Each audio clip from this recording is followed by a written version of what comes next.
이재명 대통령은 어떤 인물인지 임동진 기자와 이야기 나눠보도록 하겠습니다.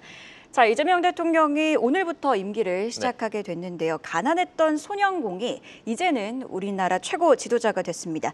이재명은 어떤 인물인가, 대통령이 되기까지 어떤 과정을 거쳤는지 정리 부탁드립니다. 네, 경북 안동에서 태어난 이재명 대통령은 13살부터 공장 노동자 생활을 시작했습니다. 중고등학교 과정을 검정고시로 마쳤고요. 중앙대 법대에서 공부해서 1986년 사법고시에 합격했습니다. 이후 인권변호사이자 시민운동가로 활동했습니다. 정계활동은 2005년 열린우리당에서부터 시작했고요. 성남시장과 경기도지사 등을 역임했습니다.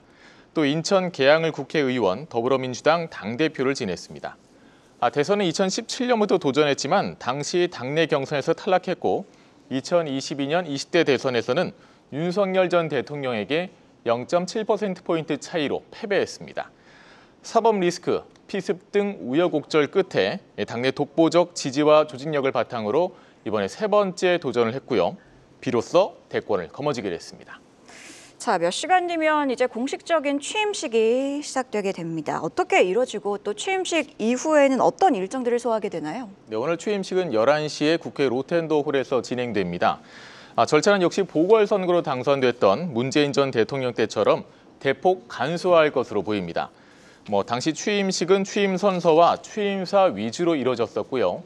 이전 대통령이 했던 보신각 타종 행사, 군악 의장대 행사, 축하 공연 등은 생략했었습니다.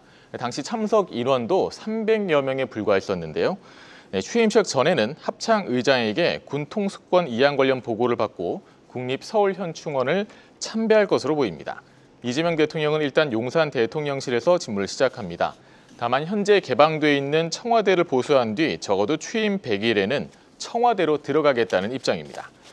네, 오늘 오후엔 대통령 집무실에서 주요국 정상들과 통화가 예상되는데요. 특히 오늘 중 트럼프 미국 대통령과도 통화할 것으로 전해졌습니다. 국무총리 후보자, 또 비서실장 등 인선 발표 가능성도 있습니다. 네, 1호 업무 지시에도 관심이 높은데요. 앞서 이 대통령은 1호 업무 지시로 비상경제 대응 태스크포스 설치를 공언한 바 있습니다. 자, 새 대통령이 처리해야 할 과제들이 산적해 있는 상황입니다. 가장 먼저 같이 국정을 이끌어갈 내각을 구성해야 할 텐데 주요 자리 하마평에 오르고 있는 인물들이 있습니까? 네, 이재명 대통령은 인수위 공백을 메우기 위해서라도 내각에 더욱 구성에 속도를 낼 것으로 보입니다. 관가와 정치권에서는 지금 하마평이 무성한데요. 특히 각 후보들을 가까운 거리에서 보좌하고 정책을 설계했던 인물들 위주로 많이 언급되고 있습니다. 네, 먼저 초대 국무총리로 김민석 민주당 최고위원이 내정된 것으로 알려졌습니다. 네, 김 최고위원은 친명계 핵심으로 이번 대선에서 상임공동선대위원장을 맡아 선거를 진두지휘했습니다. 네, 비서실장에는 이 대통령의 본선 선대위에서 종합상황실장을 맡았었죠. 강훈식 민주당 의원이 유력하게 거론되고 있고요. 민정수석으로는 이재명 대통령 사법연수원 동기인 오광수 변호사가, 또 정책실장에는 이 대통령의 40년 지기 멘토 이한주 민구연구원장이 검토되고 있는 것으로 전해졌습니다. 네, 정부 조직에도 큰 변화가 예상됩니다. 먼저 기재부의 예산 기능을 떼어내서 대통령실 또는 국무총리실 산하로 이전하고 또 기후에너지부를 신설하겠다는 게 이재명 대통령의 구상입니다. 또 윤석열 정부가 만든 경찰국을 폐지하고 여성가족부를 성평등가족부로 개편하는 것도 검토하고 있습니다.